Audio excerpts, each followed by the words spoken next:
Hey, Natalie. Hey, Devin. How are How are you?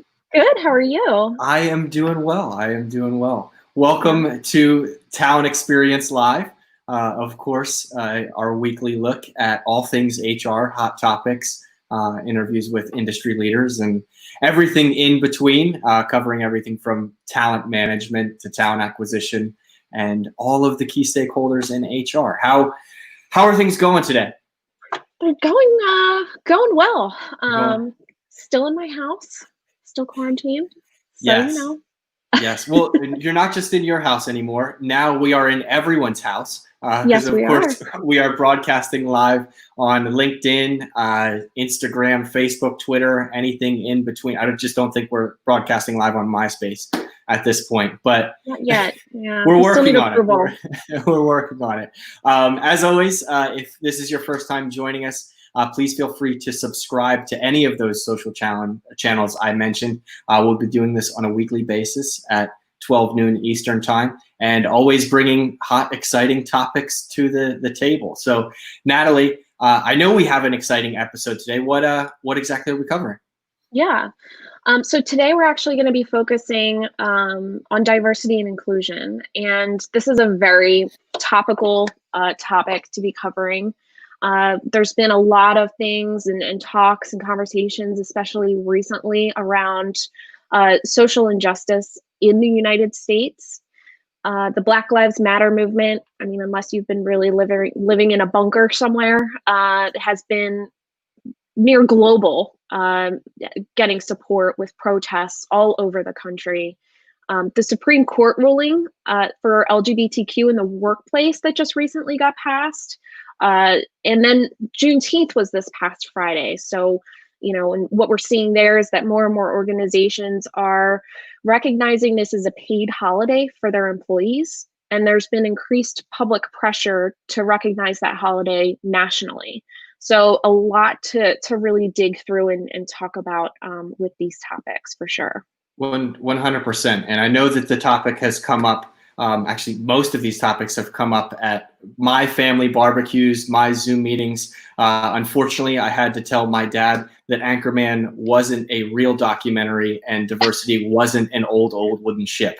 But in all seriousness, these conversations aren't just happening at home. They're now happening in the workplace. And diversity and inclusion is not a new initiative, right? It's something that organizations have been talking about for years. And with history now being made what seems like every single day with the Supreme Court ruling and the protests, I think it's really taken to the forefront, right? It's no longer a nice to have, it's a need to have. And I'm excited about this topic today, and I know we have some stats to share about why it is so important.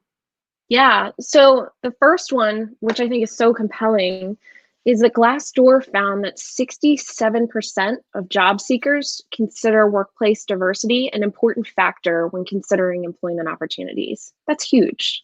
That's huge.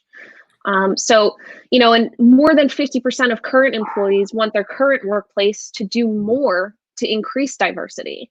So there's a lot of attention on this, and this is at the top of everyone's minds. The majority of people who are working are saying, I want more done.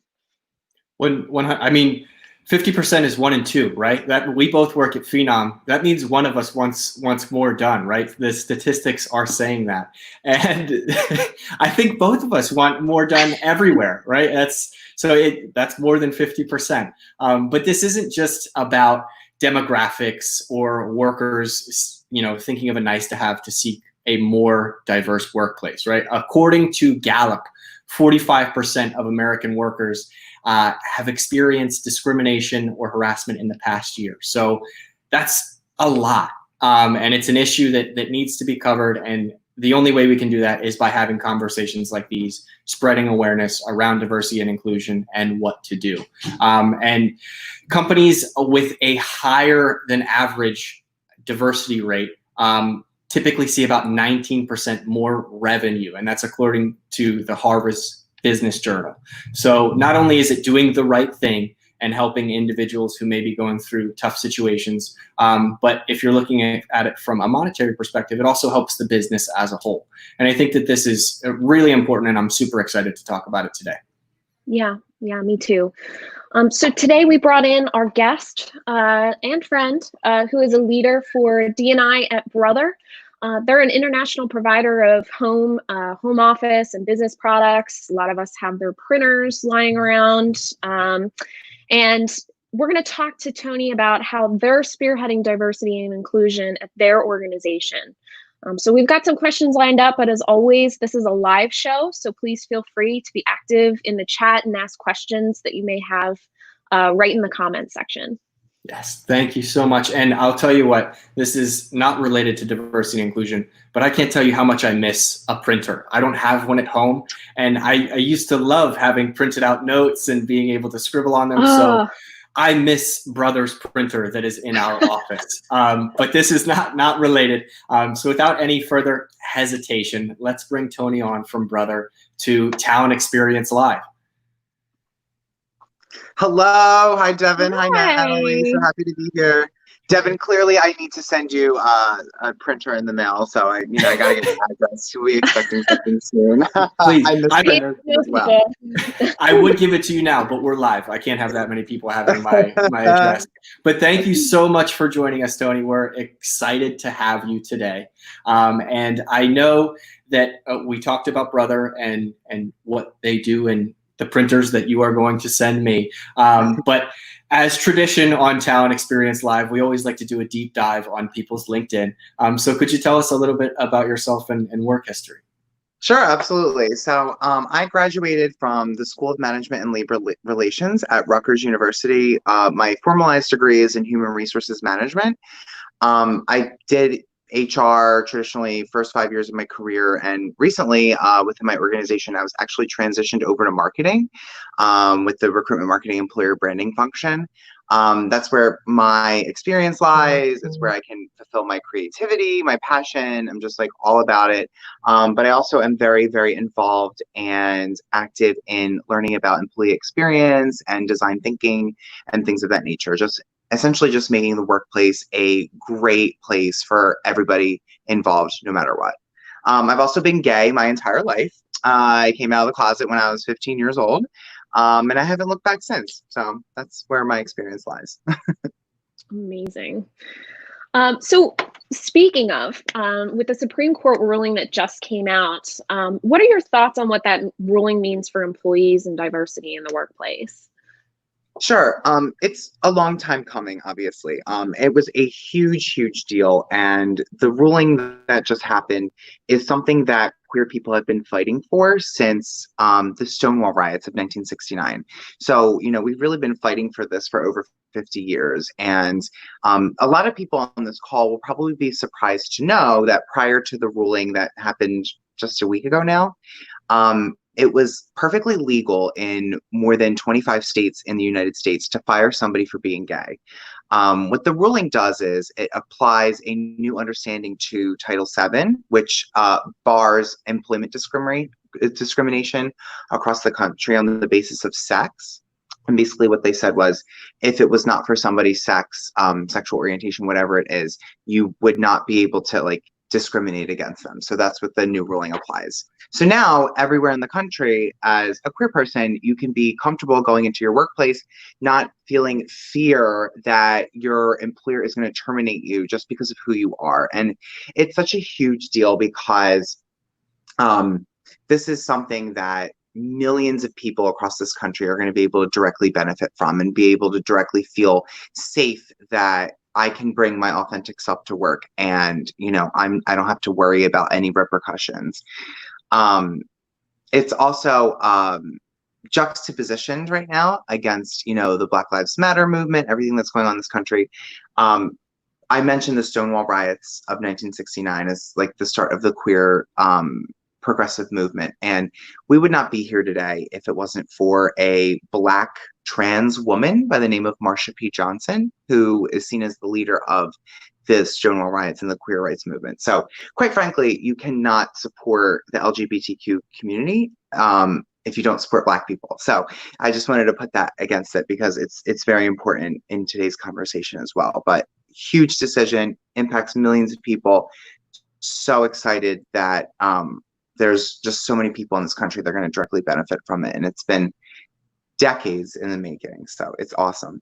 Yeah. Yeah. It is awesome. I mean, it's almost disturbing that it took this point to get there, right? All right. It's tough, but I mean, there are organizations that, you know, maybe aren't up to speed, right? And I, guilty enough, have been binge watching Queer Eye, because that's what you do when you're in a quarantine.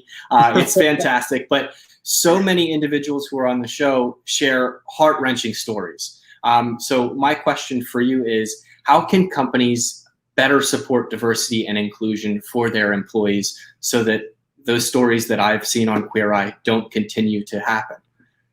Yeah, sure. It's a great question. I say the most important thing that you can do is get your senior leaders involved. You absolutely need their support, their buy-in, and most importantly, their allyship if you're going to get anything off the ground at your company. So that's step one, in my opinion. Another thing is to actually listen to your employees. You know, like you mentioned, Devin, it's really important to hear people out and hear everybody's authentic stories. Diversity and inclusion is uncomfortable for a lot of people, and that's okay. We need to talk about that because if we still like make it seem as this uncomfortable thing, we're never going to progress forward. So it's really important to get your employees involved and get their own opinions, their own stories, because that's not only how you as an individual learn, but it's also how your company can learn and progress further. I would also say make commitments and take action. That's the most important part. You want to showcase that this is very serious, and the best way to do that is to make public commitments that are actionable on your organization and communicate that not only to your employees but also your stakeholders as well. You want to showcase that this is something that we actually really are taking seriously, and we're so confident in our approach and our backing by this that we're making these public statements of commitments of what we're actually going to do and take action. Also allow your employees to connect with one another. ERGs, employee resource groups, a couple different names for them. ERG is like the standard one. They're a great way to connect people and get people to come together. It's also really important because those groups of people are what are going to progress your organization forward and are going to get you the recommendations, the advice, et cetera, that you need for your organization and your business decisions. So ERGs are a great way to go forward. Sometimes it can be a little overwhelming getting started with an ERG, and it can be, quite frankly, scary. But don't let that stop you.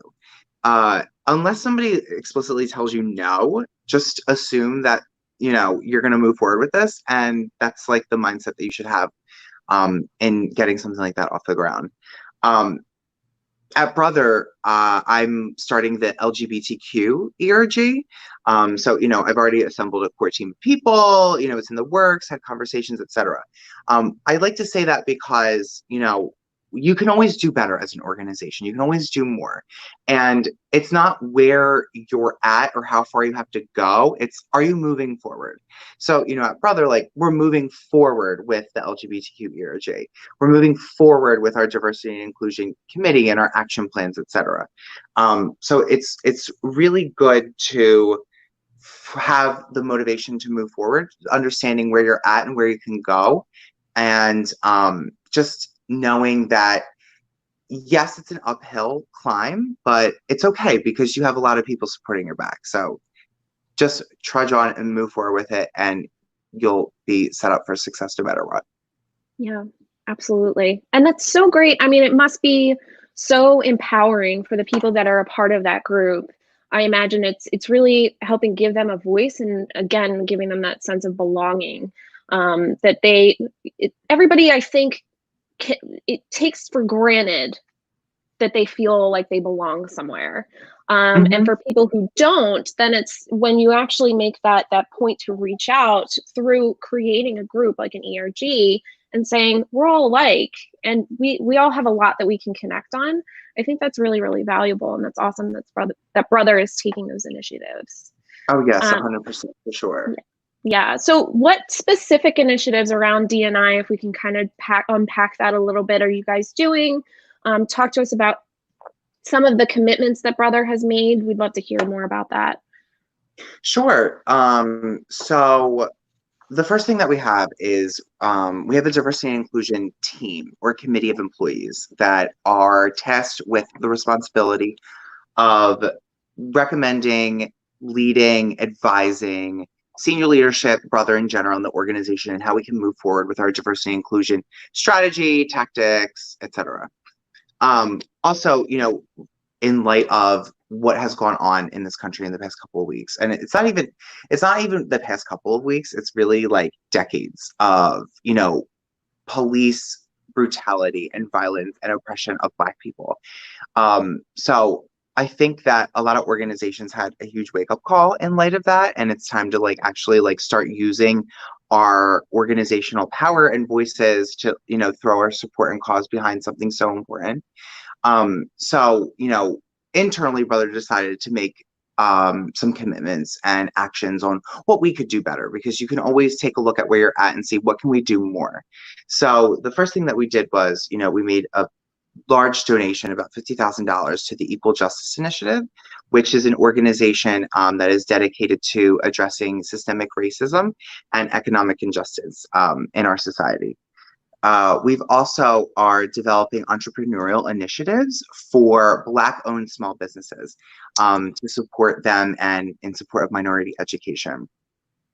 We have a very strong commitment to diversity and inclusion. Inclusivity is one of our shared values at Brother, so it's really, really important to us. So we're doubling down on that in terms of our recruitment, talent acquisition, and employee development in the organization as well. It's also what we're doing is inviting our employees to come talk to us. So I mentioned earlier, it's important to have people feel like they can just talk, just speak. So we're inviting all of our employees, outside experts, to come in, share their experiences, and just so that people at Brother can just listen, because that's what we really need. We just need to listen, open our minds up, open our eyes up, and hear it. Mm-hmm. We're also providing anti-bias training for our leaders, and then we're following up with some workshops to promote mutual respect and understanding and support of diversity and inclusion across the organization. Our team is at the forefront of all of this and all this initiative that we're leading. It's about 30 employees strong across all levels at Brother. So it's not exclusively, senior person or, whatever. It's anybody across the organization, which is so great and so important, because we need everybody's voice to help lead us into the path forward. I mentioned that we're in the process of starting an LGBTQ ERG. It's in the works. We also have WAYS, which stands for Women at Your Side. Brother at Your Side is our tagline. WAYS is our first ERG. It's our women's ERG, and it is so phenomenal. It's been off the ground for a little bit over a year now. We have lots of employees that have joined. We've already had training sessions, get-togethers, happy hours, professional development, webinars. It's just so great to see everybody come together for something that's just so good and nice that it just feels very, very rewarding for yourself as an individual and for any organization in general. So those are just a few of the tactics that we have done. I do want to preface by saying we acknowledge that you can always do more or go farther. And I want to stress that, what's happened recently in the country is not the end. It's happened before, and it's unfortunately going to happen again. And that's why it's really important for companies to not just treat this as a one and done thing, and to focus on actively, progressively involving themselves very deeply in diversity and inclusion efforts across the organization. Like you mentioned before, Devin, it just makes good business sense for companies to invest in this. There's tons of studies out there that show profits go up, etc.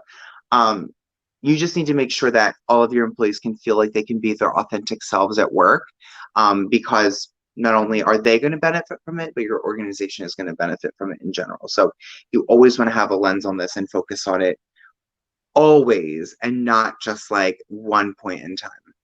100%, Tony. I remember when the beginning of the pandemic had started, Mark Cuban had a quote that circulated all of social media, which was, "It's times like this where companies are defined for the next 10 years," right? Mm-hmm. And we've had a couple discussions around that. And that, of course, was talking about the pandemic and how companies react to that. When we talk about these current social movements and the current social climate, I think the same thing applies, right? It's not a quick fix. You said it's continuing to drive forward. It's continuing to have conversations, even if they may be uncomfortable, and just push, right? Push for the equality that everyone deserves and expects. So we did have a question come through the chat. So this isn't on your sheet, and I apologize that we sent over to you, but it does tie in nicely with another question. Sure. An individual had said, with the logos, a lot of organizations are putting the rainbow flag, I don't know the correct term, but I believe that's it, on their icons, right? How is this perceived by the LGBTQ community, and how are employees responding to initiatives like these? Sure. It's a really great question. So it's unofficially known as rainbow washing in the queer community, where June comes around, all of a sudden everybody's rainbows everywhere. This is great. We love gay people. This is awesome, whatever. And, you know, speaking from my personal experience, I like saying it. I do. It makes me feel good. I feel very supported by it. But you need to be very careful, because queer people will read between the lines. And if your organization is just, you know, throwing up a rainbow logo up there without like doing anything important or involved in the queer community, then people are going to read you for that, or they're going to like see you for who you really are.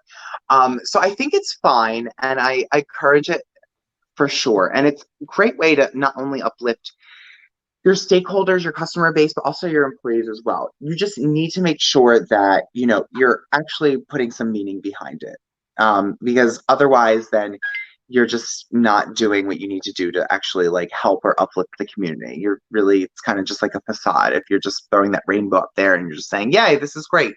But it's like, okay, well, what actually are you doing, you know? Yeah. And one way that they can continue that is through D&I initiatives, right? So if we're talking about an organization who doesn't want to rainbow wash and really wants to take steps in the right direction, what recommendations would you give them for starting a D&I initiative? Sure. So, you know, it's great if you could hire a person. You know, a head count is always like a really great measure, but you know, a lot of organizations aren't there, and that's totally fine. That's how Brother operates. We took the route of, you know, putting a committee together. We do have people that are sort of like the leaders of the committee, but we really rely on the collective base of everybody involved to provide their opinions, feedback, and drive moving forward. There are also some really great resources available to you to help get you off the ground. So if you're an HR practitioner, the Society of Human Resources Management, SHRM, has such great research toolkits, et cetera, available on their website if you subscribe to them. And also Gardner is also another like big research firm in the HR, employee experience, diversity, and inclusion space. They have everything that you need to get things off the ground, and they have it all outlined for you, no matter whether you've got headcount for 10 people to support it, or, you know, you've got like one person. Like wherever you need to be, wherever you're at, like you can get the resources that you need to get it off the ground. Technology is also a really great asset to help you as well. It's really important to stay connected with everybody. I think with the pandemic, a lot of organizations have really, you know, paid more attention to the collaborative tools that we have available to us. So it's really important to take leverage and advantage of that technology, especially when you're in a remote working environment. And especially with things like D&I, because, you know, if it's a committee of people, this is not our full-time gig. These are, you know, it's like sort of like volunteering as part of our role. Like we want to do it. So when you have like sort of like that added extra work onto you, it's really helpful to have a collaborative space where you can share documents, share resources, all meet centrally in one location to be able to like understand where everything is at. Because in the way that the fast world is working, like it's just going to get buried in email. If you're just trying to rely on email, just got to be like really honest there. And I think when things get tough or frustrating, just rely on the people that you're close with at work. Like if you're a part of that D&I team, like it's okay to vent to each other. It's okay to like, you know, be honest and like with each other. Like this is a lot of like uncomfortable new space for a lot of people. The only way that you're going to get moving forward is if you get over whatever feelings that you're having, get it out there, work through it, get people to help you, and then just like progress and move forward and like learn from there. So at times it can be a little daunting, but that's okay. This isn't easy, and it's not supposed to be easy. So if you're feeling like it's not easy, then you're doing it right, essentially. Mm-hmm. Yeah, so if you guys are just tuning in, this is Talent Experience Live, where we talk about all things HR, and today's focus is diversity and inclusion. And as you just saw from my background, this is a live show. So please feel free to comment, questions, all of that. So it looks like, do we have another question here? Or is that the same question that came through? I think that was a question around individuals who may be looking for other resources if they don't have access to SHRM or Gartner or anything like that. Tony, do you recommend any other assets or pieces of knowledge where they can find that? Oh, sure, absolutely. We at Brother partner with a company called RecruitTix. I wonder if I can put it in the chat right here.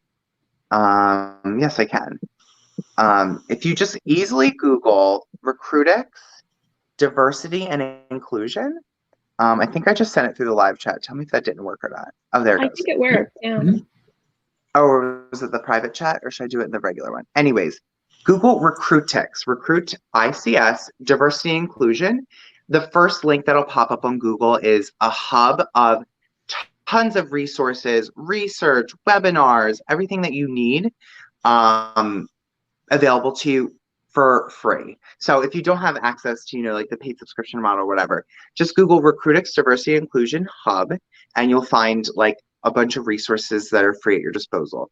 Also, just in general, just Googling diversity and inclusion tools, support resources. There's tons of stuff out there that you can find for free if you don't have the access to the, you know, sort of like the more bigger professional organizations. But the RecruitX Diversity and Inclusion Hub is probably a good middle ground between like, you know, a blended of research and free available for you. Awesome. Natalie, any other questions for Tony? I'm trying to look to see. I feel like we covered pretty much everything. Something that I think you touched on a little bit, Tony, was technology, but what specific ways do you feel that technology can help businesses who are looking to start these D&I communities, especially in a remote environment like we are now? Yeah, technology can be your best friend. It could also be your worst enemy. So you need to keep that in mind. When you're talking about D&I specifically and trying to, you know, measure or, you know, trying to determine like if whatever your initiatives that you're putting out there in place are successful, it's just really, really important to make sure that whatever tools or technology that you're using, doesn't have bias baked into it. As we progress into the future, artificial intelligence is, you know, it's pretty much everywhere right now. Imagine that times 10 in the next 5 years. So it's really important that like you're selecting and choosing technologies that really actively do their best to eliminate bias in the algorithm and the artificial intelligence. It's one of the biggest reasons why our organization partnered with Phenom people from the first place, because D&I is very core and vital to Phenom's culture, just like inclusivity is one of our shared values at Brother. So it was really important for us to select a partner that like values that just as an organization in general, because we could have that extra trust that the technology that we're using has that added extra lens to ensure that the algorithm is not biased in a certain way. Excuse me. With our marketing, and our recruitment marketing, we do our very best to uplift all of our employee voices in general. So if you're trying to showcase yourself as a more diverse, active organization, start taking photos, like start going to your employee events, like taking pictures, photos, videos, like just share what's going on in your company on social media.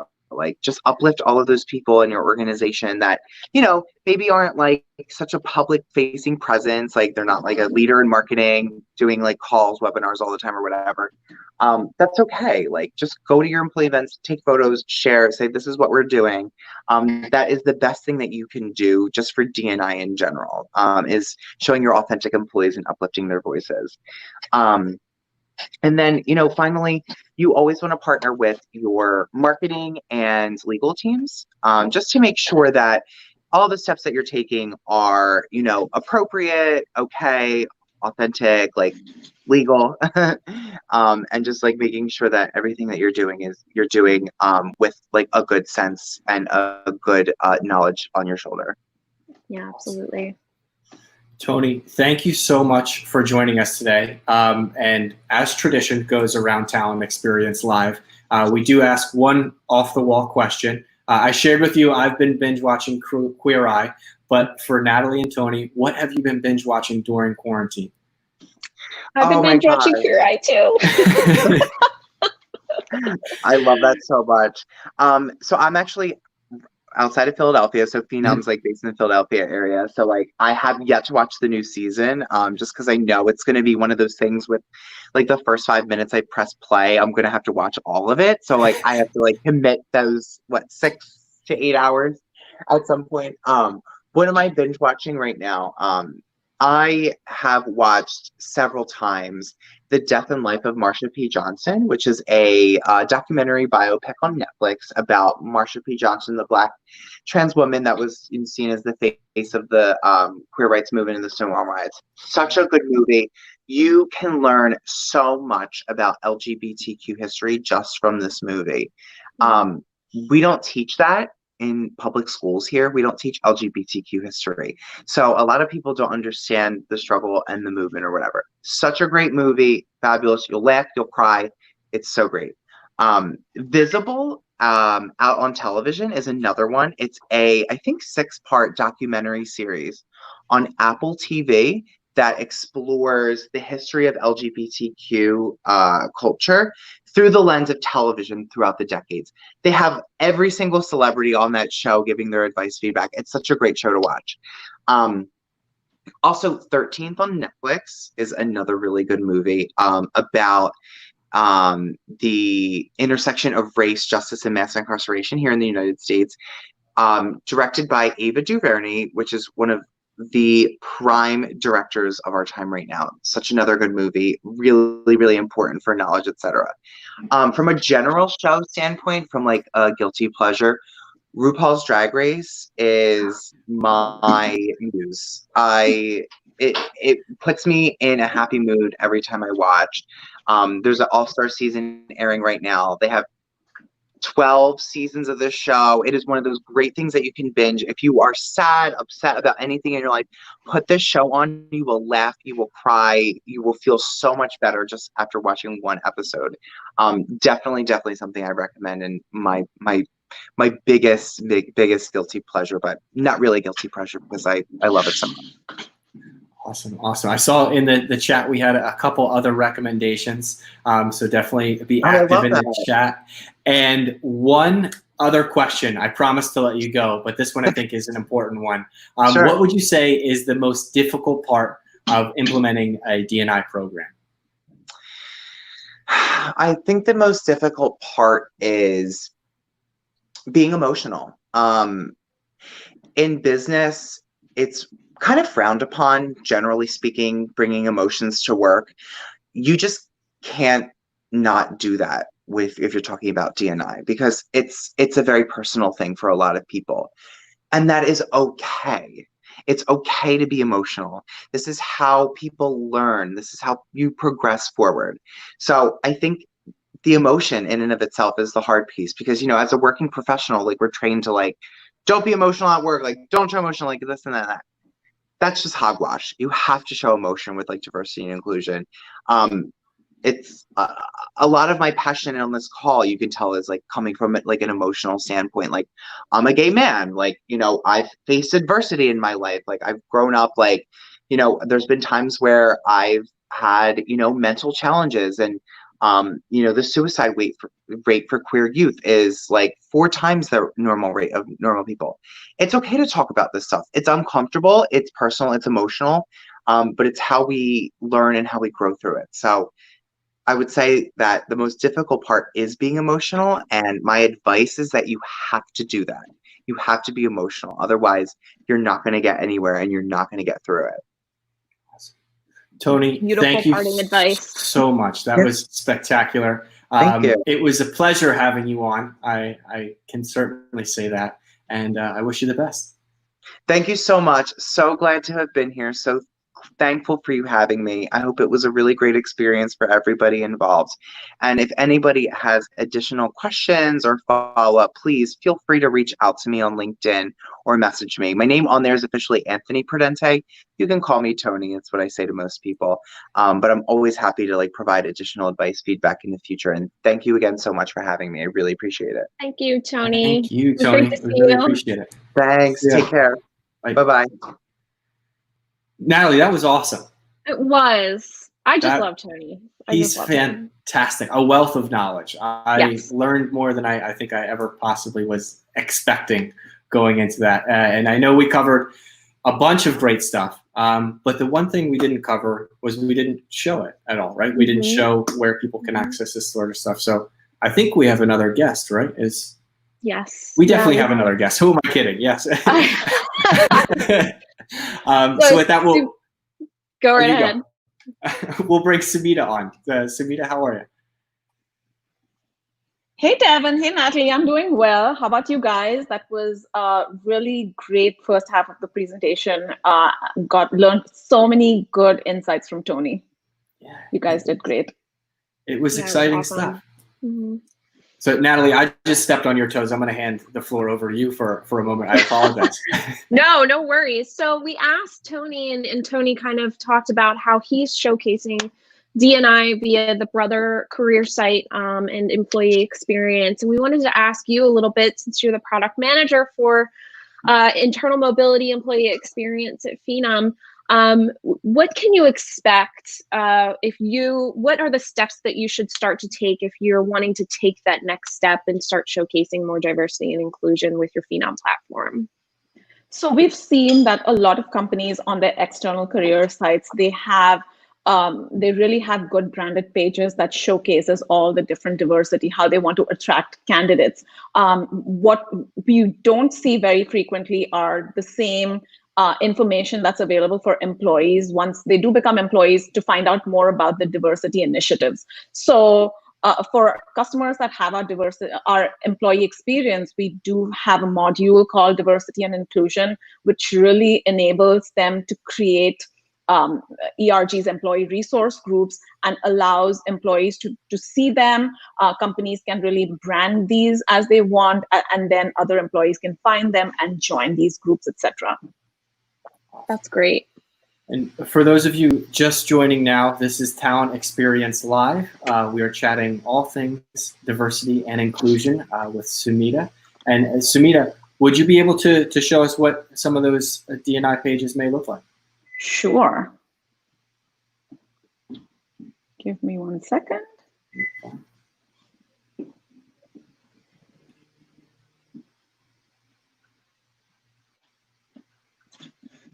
So as you're doing that, Sumita, we'll ask you, what have you been binge watching? We got it. There we go. So there it is. I have been binge watching. So I'm more of a reader than a screen person, but I've been binge watching Gilmore Girls and Harry Potter movies. And from that, if you didn't figure out, I have a teenage daughter. So it's been our way of bonding over the last few months. That's what we've been kind of using our binge watch time for. Oh, that's so great. Something for you to look forward to, Natalie. Oh, yeah. I'm all Care Bears, and I don't know what else they watch. Been there, done that. Yeah. So this is what our platform looks like. Again, we have several modules in our employee experience, and the one we're talking about today is diversity and inclusion. Here's where companies really have the opportunity to showcase what are all the different ERGs that they have. And even if they don't have an ERG or they're just starting to think about that, how can they really show all the information and showcase that they want to support all the diverse employees that are within their employee base. So here's where multiple ERGs can be set up. If I click into any of these, there's specific information, whether it's what is this group about, what is the mission, what are the goals. And then the other thing I like to point out is just this point about group leaders. Based on what Tony said, one of the things he said was you really need strong executive support for it. So one of the things that's easy to do is really have a group leader here that represents someone at the executive level. So then your employees know that this is something that's really important to kind of the executive level on down, because these things are frequently kind of more top down. Sumita, one of the things that I loved that you just showed us was diversity and inclusion is right at the top, right? It's on the header. It's easy to find. It's not buried in pages. And you had mentioned the group leaders. Now, is this something where you can have multiple leaders or multiple admins who can make changes to these pages? Or is it limited to just one? Absolutely. It is not limited. I believe we can have up to 5 or 6 leaders, and one of them would be an executive sponsor, and the others would be the ones who are taking care of it on a day-to-day basis.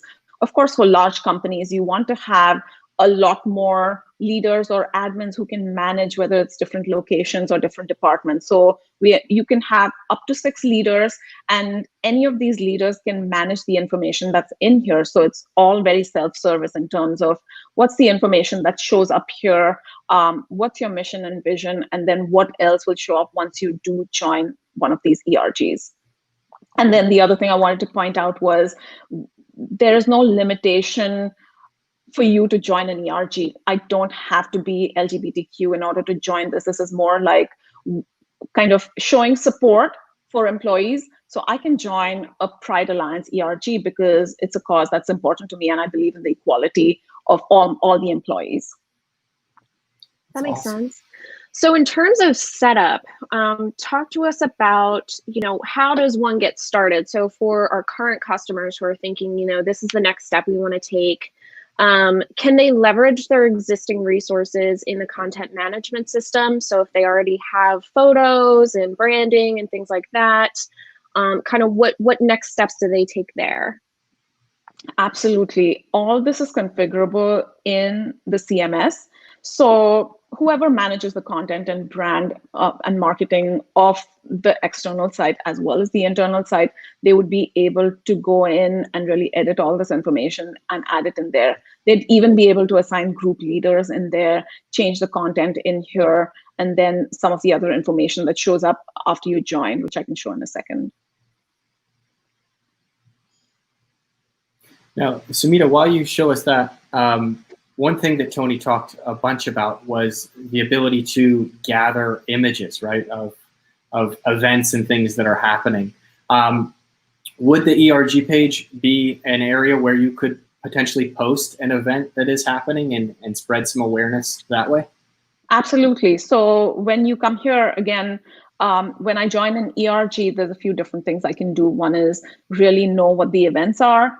I can get job recommendations because our employee experience started with internal mobility, as well as connect with other members. So when I come in here, yes, one of the first things I see is kind of events that are pertinent to me, in addition to jobs as well.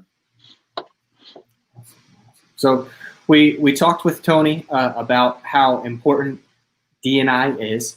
We've seen what it looks like. And one thing that I don't think we chatted on, which I'm noticing here, is you can see the members that are involved. So it's a great opportunity to network with people who have similar interests or similar thought processes that you do that may be in different departments, right? So if it's a multinational organization, this is a nice hub to start a conversation with somebody and maybe an icebreaker for someone in a conversation that they typically wouldn't interact with. Absolutely. And to that point, when you join an ERG, you're really looking for other people who are kind of like you, who think like you and who want to support you. So we think of this as a safe environment where employees can join. I, for example, have joined our Lean In group at Phenom that we have, where they showcase events. And to your point about connecting with other members, this can be a great place to find mentors as well. Since there is that buy-in from leadership, this is a great place where I can come in and the best example for employees is really finding other employees who have been in the same place that they have been, but then they have gone up and had more successful careers or become leaders within the organization. So this is a great place to find other members to network with, as well as find some of those mentors who can support you in your career within your company. Yeah. So in terms of communication, Sumita, talk to us about, like, for a recruiter, if they want to start leveraging their internal talent and communicating with them, how would that happen through access to these ERGs and the people who have signed up for them? So the information about ERGs and which ERGs have been joined by employees feeds right back into our recruiter experience. So recruiters have the ability to kind of see all the members of a specific ERG or all ERGs. And again, with all the diversity hiring initiatives that we have, it can be a great place to get referrals, and recruiters can set up campaigns for all members of an ERG, whether it's a specific ERG or members of all ERGs, and really start campaigning to them to get more referrals for jobs, or even campaign to them about critical jobs that might be highlighted within the organization, and either have them apply for it, or again, get referrals from their network for these jobs. And again, like I show here, there's some job opportunities that we already highlight on the ERGs page. These could be critical jobs that the company has determined that are really essential to be filled quickly, or they're really looking for diverse candidates. This is a way kind of where employees can get this information, but then on the recruiter side, they have the opportunity to really send out campaigns to ERG members for these specific jobs. It's awesome. So it's really seamless. It sounds like, from building it, you already have it in your CMS ready to go. And then once you want to start communicating to those people, as you get more joiners and more, I was going to say attendees, members, there we go. You can campaign to them directly, and you can showcase different jobs to these groups, which is awesome. Host events. Am I missing anything? So the only thing I would say, I think this is kind of what we offer at this time. One of the things that we are really working on is how do you make this a little more interactive in terms of how do we make it more like a Facebook group, or like have those discussions. So we want to enable some of those features on here as well, so that employees can, of course, they can see who the members are, but if there's resources that are really specific to this ERG or to a different one, how do we maintain all those resources in one place? So we want to have a section here that will have all kinds of documentation in addition to events and jobs, and then also videos or internal policies that might already be there in one place, and then also allow employees to post interesting articles or any other thoughts for which they want to have a discussion about. So we want to allow that discussion and interaction within this as well. So that's coming soon. Awesome. Yeah, I know I've had customers ask about that, and how do we communicate across on the board and things like that. So I think that's a really exciting roadmap item. I agree. Yep, I'm excited to be working on that. Awesome. Well, Sumita, thank you so much for joining us. This has been a spectacular walkthrough, and thank you so much for sharing the knowledge. Happy to join you guys. Thank you. Absolutely. All right. Well, I think, Natalie, that about does it. I learned some Okay. things. Did you? I did. I Awesome. feel very educated, and I think my main takeaway is to listen and listen more, right? And I think just all the current events, there are so many resources out there to start consuming, and then taking that and applying it in real life, as we see from our platform. We make it as seamless and as easy as possible to really get something stood up. So I'm excited. Yeah, me too. Awesome. Well, thank you everyone for joining us on Talent Experience Live. We'll see you next week, 12 noon Eastern time. Same place, same time. Yep. Bye. Have a good one.